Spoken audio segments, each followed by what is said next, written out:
नरगिस जो है उन्होंने वो she is a good example, जिन्होंने अपने एक डांसिंग करियर को पहले बहुत पीक देखी।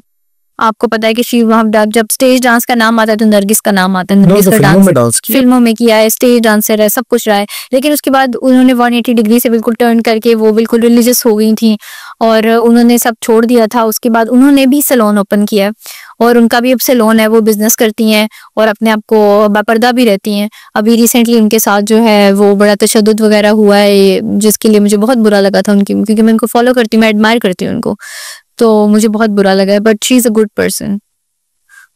कभी जिंदगी में मुलाकात हुई है?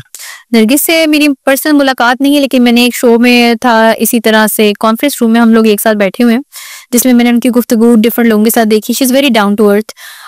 उनमें कोई भी एटीट्यूड, ईगो, इस तरह की चीज़ मुझे नज़र नहीं आई। तो she is a very humble personality. अच्छी अच्छी औरत है।